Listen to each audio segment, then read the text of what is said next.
Assalamualaikum warahmatullahi wabarakatuh. Selamat datang di dalam webinar dalam video saya yaitu tentang monetasi skill IT untuk newbie. Yang dimana pada materi kali ini kita akan ngebahas tentang bagaimana caranya menguangkan skill IT kita untuk orang-orang yang bahkan memiliki skill kentang di bidang IT. Dengan tagline, kalau bisa cuan sekarang, kenapa harus nanti? Jadi memang tujuannya, materi ini bertujuan untuk memberikan edukasi kepada teman-teman yang punya skill IT kentang tapi ingin menghasilkan uang. Sesederhana itu. Oke, kita masuk ke perkenalan. Nama saya Suhardiansyah. Saat ini saya sedang bekerja sebagai programmer di salah satu instansi pemerintahan, tepatnya di di Dinas Penanaman Modal dan Pelayanan Perizinan Terpadu Satu Pintu untuk mengelola aplikasi di sana. Lalu selain itu saya juga selain ngurusin aplikasi dan server, saya juga ngurusin izin. Ya, saya membantu perorangan dan korporasi untuk mendapatkan izin gitu. Proses uh, pendapatan mendapatkan izin usaha. Yang saat ini memang saya fokusnya ke UMKM. Di samping itu saya juga uh, adalah seorang digital marketing entusias. Saya sangat tertarik dengan dunia digital marketing. Yang saat ini saya memang fokusnya di situ. Jadi selain programmer, saya juga mengalokasikan fokus saya di digital marketing. Yang fokus lagi segmentasinya adalah untuk UMKM, ya. Jadi membantu UMKM untuk dari sisi digital strategisnya, baik itu branding, marketing, juga membangun startup dan baru dapat pendanaan untuk buat bisnis agency dan salah satu startup yang satu lagi. Oke, ini mungkin nanti bisa diklik untuk mendapatkan materi ini ya, materi slide ini dan saya akan sertakan satu atau dua materi lagi untuk pendamping materinya. Nah, kita sudah berkenalan, saya sudah mengenalkan diri saya siapa. Berikutnya kita akan yuk kita samakan persepsi kita. Biar nanti ngomong ke depannya tuh lebih enak. Oke. Pertama, ini ketika kita punya skill IT dan multimedia. Ya, ada tiga hal secara garis besar skill IT atau multimedia. Pertama, bisa bikin website.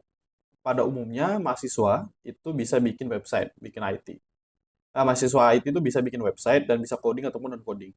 Berikutnya bisa multimedia, bisa desain, fotografi, videografi dan terkait dengan digital kreatif yang penting punya sense of art, ya. Selanjutnya, skill IT yang berikutnya adalah bisa ngoding app, ya. Baik itu mobile app, web app ataupun Android ataupun iOS. Oke. Jadi ini skill utama yang saya kategorikan sebagai skill IT dan multimedia. Mungkin teman-teman semua yang menonton video ini ada referensi lain, silahkan diklik kolom di bawah ya. Silahkan tinggalkan komentar di kolom komentar. Nah, yang mana dari ketiga tadi, skill IT dan multimedia, main produk yang kita bisa tawarkan ke orang, bisa kita jual ke orang adalah jasa kita. Ya, adalah jasa atau skill kita, kemampuan kita. Setuju? Saya yakin teman-teman semua akan setuju karena kita sama-sama pekerja kreatif di bidang IT dan multimedia. Oke, lalu pernahkah teman-teman mempertanyakan hal berikut? Gimana cara monetisasinya? Gimana cara dapat cuan mulai dari sekarang? Ingin menghasilin duit, tapi belum bisa coding, belum bisa desain, baik itu pakai AI, Adobe Illustrator, Photoshop, CorelDRAW dan lain-lain. Nah, yang intinya, pernahkah teman-teman bertanya soal ketiga hal ini? Nah, jadi akan saya terangkan sedikit cara monetisasi atau cari duit dari skill IT. Pertama, kerja kantoran. Caranya bikin portofolio, buat lamaran, interview. Biasa seperti itu. Nanti di interview akan ditanyai portofolionya mana, apa yang sudah pernah dibuat, project apa yang pernah dilakukan, dan sudah pernah magang di mana saja. Nah, biasa kayak gitu tuh, ada yang kayak gitu-gitunya. Lalu, bisa juga dengan freelance. Freelance atau dengan freelance marketplace, kayak bikin di Fiverr, kayak ngebit project di freelancer, kayak ngebit project di project.id. Nah, flow-nya itu pertama bikin porto, biasanya lebih dari satu tuh.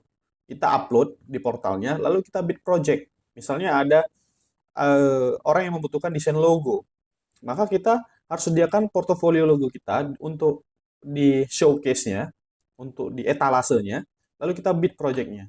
Kita ajukan proposal. Nah, itu kalau kita mainnya di marketplace, ya. Atau yang versi ketiga yaitu learning by doing. Bikin bisnis jasa, dapat klien, dan klien pasti punya problem, jumpa kasus, pelajari, jadilah hasil portofolio. Nah, di step ketiga, ketika kan sudah jadi portofolio dari problemnya orang, kita bisa ajukan nanti ke depannya untuk kalau kita mau kerja kantoran atau kita mau memperbesar penghasilan kita di marketplace. Yang penting adalah kuncinya adalah portofolio. Jadi, dari ketiga metode ini, teman-teman yang mendengarkan dan melihat video ini, kira-kira pilih step yang mana? Saya yakin teman-teman semua akan memilih yang ketiga, learning by doing.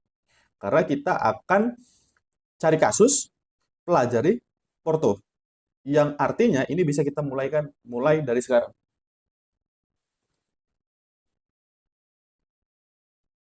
Berikutnya, kita udah punya skillnya. Skill multimedia, bikin website, dan bikin app. Setelah kita tahu skill kita bisa coding, bisa desain, atau bisa coding app, maka kita harus melihat marketnya, market research. Kira-kira siapa sih atau market mana yang bisa kita jual skill kita yang kira-kira butuh sama skill kita. Oke, ini adalah benchmark daripada Kabupaten Langkat ya. Di mana di situ ada ini adalah data usaha ya, data pengusaha. Jadi kalau logikanya saya, mungkin teman-teman juga bisa bantu membayangkan. Coba teman-teman bayangkan, kalau orang menggunakan jasa multimedia, jasa coding, bikin app misalnya, itu cuman ada dua tujuannya. Yang pertama untuk meningkatkan omset bisnisnya atau mengefisiensikan bisnisnya. Baik itu misalnya kalau di pemerintah itu mempercepat birokrasi gitu ya. Nah, di sini ada dua, ada UMK sekitar 7.000 orang, 7.000 UMK, dan ada non UMK 45 orang, 45 perusahaan. Kira-kira kalau teman-teman mau mengajukan atau mau mentargetkan menjual skill teman-teman, kira-kira bagus yang ke UMK apa non? Kalau teman-teman punya jasa, IT dan multimedia, kira-kira mau menawarkan yang ke 7.000 apa yang 45? Ya, pasti kita akan mentargetkan yang ke 7.427. Why? Karena yang UMK, yang 7.000 itu, akan bayangin kalau kita persentase ke 7.000 orang.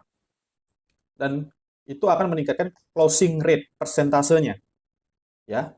Jadi kemungkinan orang beli itu akan lebih besar di sana daripada yang ke 45. Setuju? Oke. Nah, lalu siapa sih yang UMKM tadi? Yang UMK tadi? Nah, ini kita tidak pakai tebak-tebak buah mangga, tapi kita memang benar-benar pakai data.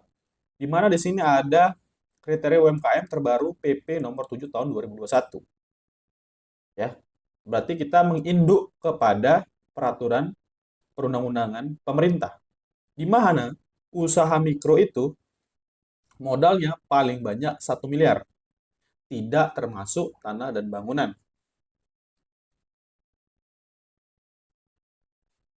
Kalau usaha kecil, ya, mempunyai modal usaha dari 1 miliar ke 5 miliar. Artinya kalau masih modalnya di bawah 5 miliar, itu masih masuk ke dalam usaha kecil.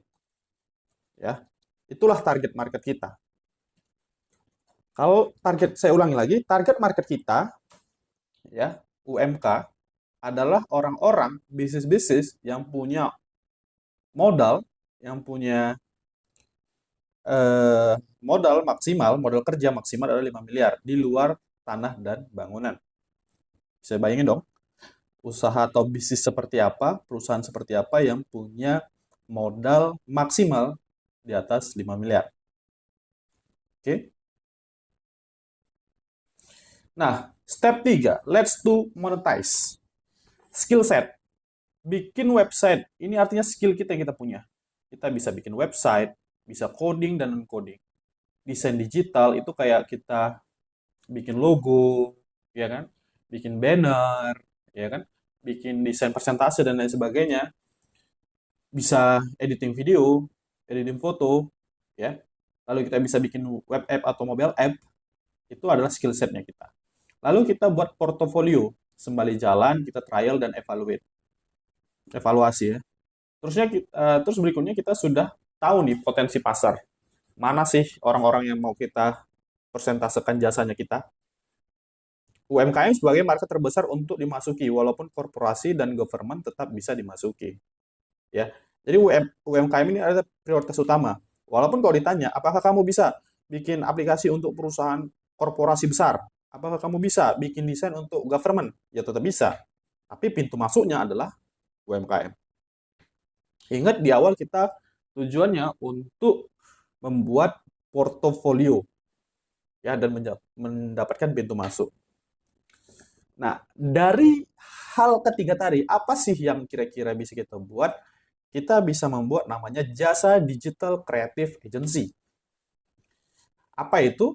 Digital creative agency itu adalah perusahaan atau agensi yang berfokus untuk membangun infrastruktur digital untuk bisnis ataupun pemerintahan. Ya, jadi saya terangkan lagi, saya ulangi lagi, digital creative agency adalah agensi yang berfokus untuk membantu perusahaan atau personal membangun digital infrastruktur digital seperti website, aplikasi, video, konten di sosial media. Ya, jadi kerjaan kita adalah membantu membangun perorangan atau korporasi memiliki digital infrastruktur sehingga bisa meningkatkan eksistensi mereka di dunia digital. Oke, lalu sepengalaman saya dan teman-teman saya yang sudah menjalani digital creative agency, apa saja sih yang biasa dialami oleh digital creative agency pemula seperti kita? Pertama, over demanding. Klien banyak minta, bahkan lama-lama nggak sesuai sama budgetnya. Misal, yang pernah dialami teman saya itu adalah kita dalam artian ini kita persepsinya adalah digital agency baru, newbie, ya, mahasiswa atau teman-teman yang punya hobi di dunia IT lalu mau pingin menjual jasanya gitu. Nah, pertama itu teman saya itu ada klien minta dia 5 juta. Cakap-cakap di kedai kopi kan, kita koordinasi apa segala macam. Nah, jadilah teman saya bilang, "Oke, Pak, ini 5 juta." Tapi setelah aplikasi jadi, stafnya minta misalnya 5 juta itu dapat A, B, C, D. Ternyata setelah persentase finishing ada lagi E, F. Teman saya kasih dong. Lalu minta lagi G, H, I, J, K, L sampai Z. Lalu teman saya bilang, loh kan perjanjiannya nggak kayak gitu. Terus mereka bilang, wah simpel-simpel gitu doang kok mas. Jadi di sini ada selek ya, ada miskomunikasi. Nah solusinya adalah buat kontrak kerja yang jelas. Ternyata teman saya setelah saya tanya, kamu bikin kontrak kerja enggak? Ternyata enggak. Seharusnya untuk mengatasi atau mencegah over demanding dari klien, apalagi kita yang pemula, adalah membuat kontrak kerja yang jelas dan profesional. Jadi ketika ada orang menggunakan jasa kita, membayar 5 juta misalnya. Nah, dari uang 5 juta itu tertuang di dalam kontrak kerja kita itu apa saja yang mereka dapat. Gitu. Berikutnya adalah wanter prestasi. Wanter prestasi itu seperti kayak PHP klien, pembatalan sepihak, pembayaran digantung, aplikasi dibawa kabur. Nah, itu kita nggak bisa nuntut apa-apa biasanya. Ya. Solusinya adalah kita buat legalitas dan badan hukum sehingga perjanjian kontrak kerja kita itu kuat secara hukum. Ya, karena kita punya legal standing, kita punya izin dan kita punya badan hukum. Nanti saya akan menjelaskan di belakang. Lalu yang ketiga adalah aset digital asal comot aja. Jadi klien minta, "Bang, bikin kayak gini gini gini." Terus kita tanya, "Gambarnya dari mana, Pak?" Ambil aja di Google. Nah, itu nggak boleh. Biasanya desainer baru belum memahami lisensi, ya. Aset yang bisa berujung pada tuntutan hukum. Jadi aset comot aja nanti ujung-ujungnya kita kena tuntut hukum, ya. Solusinya adalah pakai aset premium yang commercial license. Oke. Nah, ini contoh ada selebgram ya, Rohei. Lalu ada brand Indonesia yang menggunakan foto Rohei tanpa izin. Lazada, Somentik, dan New Beauty Indonesia. Lalu apa yang terjadi? Orang tuanya Rohei yang dari Korea itu menuntut, ya. Ternyata di Indonesia itu ada undang-undang yang melindungi foto orang lain buat promosi, ya. Itu pasal 12 UU Hak Cipta. Kalau menggunakan foto yang objeknya orang lain untuk kegiatan promosi di media apapun, wajib dapat izin dari orang tersebut atau ahli warisnya. Kalau melanggar apa? Ada sanksinya.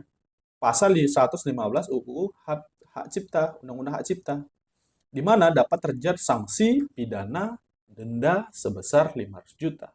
Kita nge-project cuma 500 ribu, 5 juta, atau 10 juta, tapi dendanya bisa sampai 500 juta. Kebayang, hanya karena kita asal comot aset digital. Nah, solusinya kita harus menggunakan commercial license aset. Ya, di mana aset komersial harus punya ini, harus aset kita itu, desain digital yang kita pakai, template yang kita pakai itu ada for commercial and personal projects. Jadi boleh untuk komersil dan untuk personal. On digital all print, ada sebagian desainer atau ilustrator ya yang membolehkan, yang hanya membolehkan untuk desainnya digunakan di digital saja, ya. Tidak boleh dicetak sama dia. Dia membolehkan orang pakai untuk desain digital, tapi nggak boleh desain dia itu dipakai untuk dicetak dan lain-lain sebagainya. Oke. Jadi teman-teman harus pastikan kalau teman-teman pakai template, aset foto orang, ilustrasi orang itu harus menggunakan commercial license aset jika tidak mau berujung pada tuntutan yang akhirnya bukan malah untung tapi malah buntung. Nah, step 4, legal standing. Untuk memulai bisnis agar terpercaya, memberikan rasa aman kepada klien dan kita, memberikan positioning yang kuat untuk kita sebagai penyedia jasa, maka kita memerlukan satu badan usaha yang berbadan hukum, izin usaha, MOU, dan kontrak kerja yang jelas. Ya, jadi kayak gini ya. Bisnis jasa itu adalah bisnis kepercayaan. Ya. Bisnis kepercayaan dibangun di atas eh, dibangun di atas yang namanya apa sih namanya tuh ya? Eh, Lupa saya apa namanya. Pokoknya orang ketemu kita tuh harus percaya dulu lah, ya. Orang ketemu kita tuh harus percaya dulu. First impressionnya itu perlu sekali. Dan dengan kita mengajukan proposal, contoh gini, mana yang lebih lebih teman-teman percayai ketika teman-teman menggunakan jasa orang? Membuat perjanjian kerjanya atas nama Udin atau dia mengajukan proposal dengan PT Udin Jaya Perkasa? Tentu kita akan memilih PT, ya, karena lebih bonafit daripada Udin saja. Nah, itu contohnya lah. Jadi di awal itu udah kita kasih ini loh, kita kita profesional, kita punya badan hukum, dan kamu nggak boleh sembarangan sama saya. Dan tentu saya tidak akan sembarangan juga sama kamu, ya. Jadi kan kita pede nih ketika kita menjalankan usaha, menjalankan bisnis, menawarkan jasa kita kan pede ya. Pasti kita tahulah kemampuan kita dan kualitas kita gitu. Minimal kita adalah orang bisa dipercaya dan jangan niatnya jelek ya. Oke. Dengan adanya perusahaan dan badan hukum, badan usaha dan badan hukum, maka kita akan lebih dipercaya di first impression-nya. Berikutnya baru kita gunakan kualitas kita di servisnya kita gitu. Nah, sedikit saya bahas tentang badan usaha. Pertama, badan usaha non badan hukum. Badan usaha adalah sekumpulan organisasi yang menjalankan kegiatan usaha untuk mendapatkan profit, untuk mendapatkan keuntungan. Non badan hukum artinya secara hukum tidak diatur di perundang-undangan, di undang-undang pemerintah Indonesia gitu ya. Jadi kayak UD, CV itu tidak ada. Aturannya itu didasarkan oleh kesepakatan kalau UD dan CV. Jadi da- jadi kayak dasar-dasar hukumnya itu lebih ke asas kesepakatan. Dan di CV itu tidak ada pemisahan aset antara owner sama perusahaan. Nah, yang kedua adalah badan usaha, badan hukum. Badan usaha tadi ya, sekumpulan organisasi yang menjalankan kegiatan usaha untuk mendapatkan profit serta keuntungan. Badan hukum adalah sekumpulan organisasi yang memiliki landasan dan asas hukum yang jelas menurut peraturan perundang-undangan pemerintah Republik Indonesia. Nah, apa untungnya PT daripada yang sebelumnya CV dan UD? Satu, pertama adalah pemisahan kekayaan. Pemisahan kekayaan antara badan hukum dan pemilik modal. Gitu. Jadi dipisahkan dia memang. Kedua, entitas hukum tersendiri. Hak dan kewajiban diatur jelas dalam perundang-undangan. Beda dengan CV, kalau PT dia lebih jelas. Lebih ada secara detail diatur dalam perundang-undangan. Teman-teman boleh searching aja. Berikutnya adalah bonafiditas, positioning lebih kuat, klien lebih percaya, semua MOU dan perjanjian kerja ada landasan hukumnya. Jadi tiga ini ya. Salah satu yang perlu di-highlight ketika kita memilih badan hukum. Tentu teman-teman dari CV dan PT, saya yakin teman-teman akan lebih ingin mendirikan PT untuk jasa teman-teman. Nah, kita sudah belajar, kita sudah mempersatukan persepsi, kita sudah review apa aja skill yang dibutuhkan, lalu kita sudah melihat potensi market, lalu kita sudah belajar tentang izin usaha dan badan hukum. Lalu step kelima adalah gimana cara cari klien, menemukan segmen market dan mendapatkan loyal customer. 3 step ya untuk mendapatkan loyal customer. Jadi loyal customer itu adalah orang-orang yang loyal dan mau beli barang atau jasa kita berapapun harganya. Oke, 3 cara. Cari orang yang punya ketertarikan atau masalah yang sama. Lalu gini ya, temukan orang-orang yang punya ketertarikan, hobi, minat, bahkan masalah yang sama.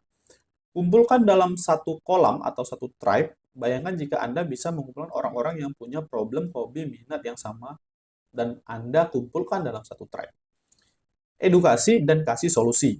Bayangkan Anda memiliki sekumpulan orang-orang yang punya problem, minat, dan hobi yang sama, lalu produk Anda menyelesaikan problem dan minatnya mereka atau dreamnya mereka, gitu ya. Oke. Contoh seperti eh, teman-teman mentargetkan orang-orang yang punya masalah jerawat, ya. Dari 10 orang mungkin yang bermasalah dengan jerawat itu ada 2 orang. Bayangkan kalau teman-teman bisa punya kenalan 100 orang, artinya teman-teman punya 10 orang. Atau 20 orang. Dari 100 ada 20 orang yang punya masalah jerawat. Nah, ketika teman-teman bisa mengumpulkan 20 orang ini dalam satu tribe, lalu diedukasi, dan produk teman-teman adalah salah satu solusi, salah satu cara untuk mencapai impian mereka, yaitu sembuh dari penyakit jerawatnya, ya, untuk perawatan jerawat mukanya, maka mereka akan memilih produk teman-teman dan membayar berapapun harga produk teman-teman. Karena teman-teman sudah mengedukasi dan sudah memberikan jawaban dari masalah mereka. Jadi kayak gitu, 3 caranya. Jadi pertama adalah kita mengenal dulu namanya sales funnel. Ada cold, warm, hot market, dan loyal customer. Jadi gimana caranya mencari orang-orang loyal customer? Pertama, cold market. Orang yang belum tahu. Warm market adalah mulai tahu dan mulai coba. Hot market, dia sudah coba dan dia mulai sudah percaya. Ya. Loyal customer adalah pakai jasa Anda atau produk Anda, bahkan yang mahal sekalipun, serta sukarela mengiklankan jasa teman-teman. Jadi Nem rekomendasiin, udah pakai ini aja. Kemarin aku pakai ini, pakai sama dia, pakai jasa dia itu bagus. Aku puas dengan jasa dan produknya. Maka secara tidak langsung mereka akan mengiklankan dan merekomendasikan produk Anda. Pastikan produk teman-teman adalah produk yang bagus. Kalau enggak, ya jadi ini juga ya, jadi kontra juga. Berikutnya adalah frameworknya. Pertama kita lead magnet, list building, tribe, dan kasih solusi. Ya, pertama lead magnet adalah sesuatu yang sifatnya gratis, yang fungsinya adalah untuk mendapatkan database berupa email, nama, dan nomor handphone. Ya, teman-teman bisa buat e-book, video trial, atau worksheet. Contoh kayak tadi, seandainya produk kita itu adalah yang mau kita selesaikan adalah masalah orang-orang yang punya jerawat, ya kan? Nah, jadi eh, kita buat kayak panduan untuk melakukan perawatan pada wajah yang berjerawat. Artinya, hanya orang-orang yang berjerawat yang punya masalah dengan jerawat lah yang akan mendownload e-book teman-teman. Nah, baru berikutnya kita list building. Kita masukkan mereka dalam satu tribe dan kita edukasi setelah kita berikan solusi. Oke, itulah untuk mendapatkan loyal customer dengan framework ini. Nah, kebayang ya, berikutnya adalah berapa modalnya untuk menjalankan atau membuka bisnis digital agency. Berapa harga bikin PT? Tentu CP dan PT teman-teman pasti lebih ingin bikin PT ya, karena jelas PT lebih bonafit, lebih jelas landasan hukumnya, dan juga lebih terpercaya. Nah, ini ada percakapan saya, ya teman-teman ya, saya tanya tuh langsung sama notaris.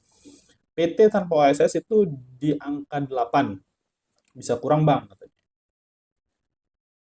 Atau PT modal dasar berapa, ini beda notaris ya, dia udah di harga untuk Pak Suhar tuh, biasanya 6 juta, artinya di harga 6 juta. Artinya, harga bikin PT itu 6 sampai 8 juta. Waduh, jangan stres dulu dong ya. Saya nggak akan mungkin memberikan presentasi ini tanpa solusi ya. Jadi lanjut aja dulu, ikuti sampai habis. Jadi untuk bikin PT itu di angka 8, di angka 6 sampai 8 juta. Lalu untuk commercialization aset berapa yang kita perlukan? Nah, saya menggunakan Canva Pro biar aman dan nyaman dalam kita mendesain. Berapa modalnya? 769.000 per tahun. Aduh, udah pening lagi nih. Udah tadi bikin PT 6 ke 8, terus langganan ini udah sekitar berapa? 9 juta, 7 juta untuk mempunyai PT dan commercialization asset. Pening dong ya, pusing ya. Tapi tetap mau ya jalankan usaha digital creative agency ini dengan potensi market yang luas. Oke, kita lanjut ke slide berikutnya. Apakah saya boleh tes market? Ya, seandainya saya bikin workshop dengan satu hari workshop itu fasilitasnya tentu kita akan membahas kelima tadi, sorry keempat ya, karena kan membangun persepsi yang sama itu sepertinya udah cukup di sini. Artinya kita udah sama-sama ingin buka digital agency.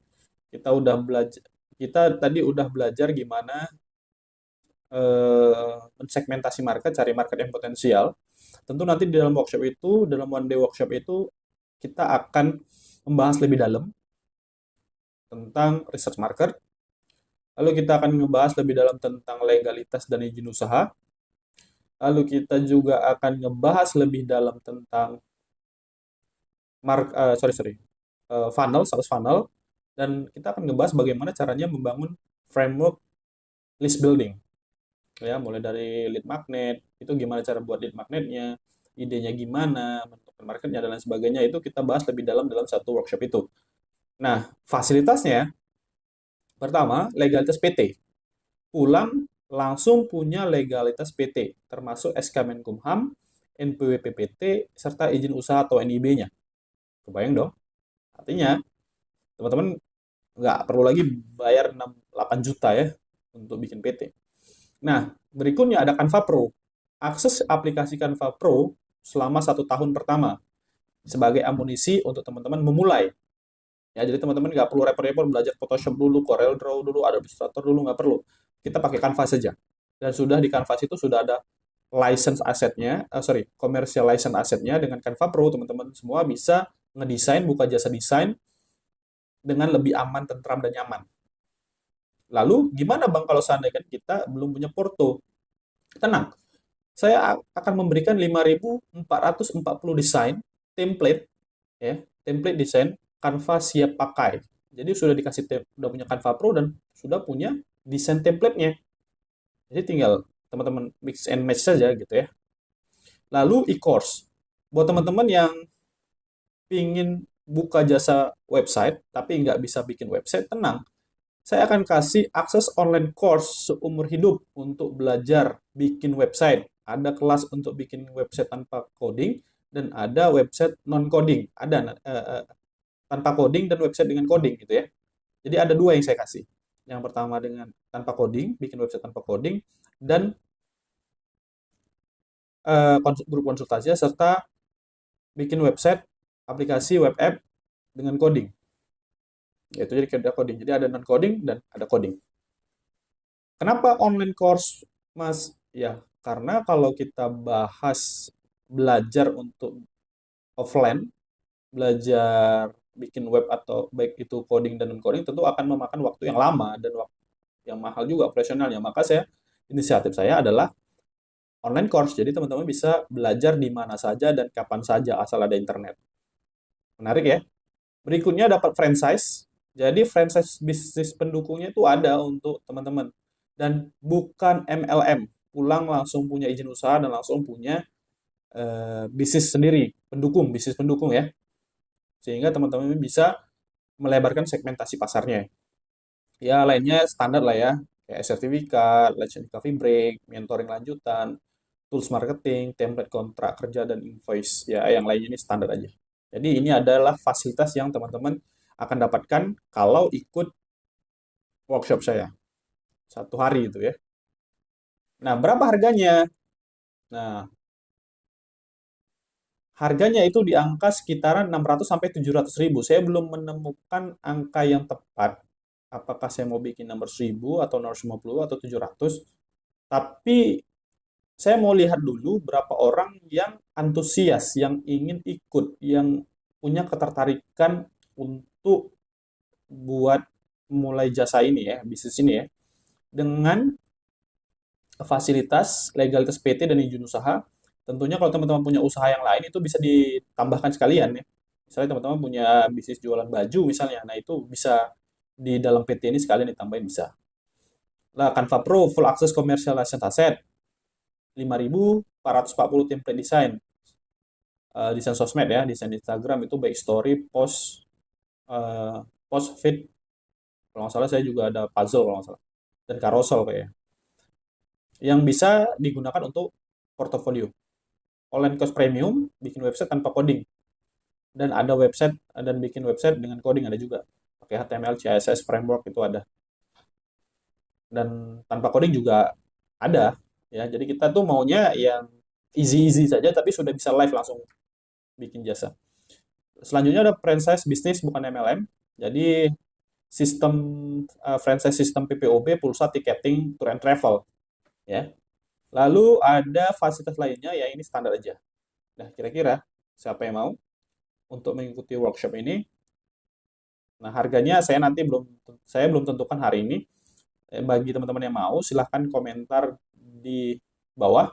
Nanti saya akan follow up lagi teman-teman untuk atau klik link di bawah ya sebagai survei saya berapa orang sih yang mau join di workshopnya saya gitu untuk ngebahas ini lebih dalam dan mendapatkan fasilitas-fasilitas yang seperti di bawah seperti yang saya sebutkan. Oke, terima kasih. Semoga video dan webinar ini bermanfaat untuk teman-teman semua. Jadi nanti harapannya teman-teman pulang workshop, hari ini kan kita webinar untuk membukakan wawasan. Nah, harapannya teman-teman bisa join workshop dan mendapatkan izin usaha serta lainnya ini untuk membuka usaha dan memperbesar income teman-teman. Ya, harapannya bisa seperti itu, kita sama-sama membangun. Baik, itu saja yang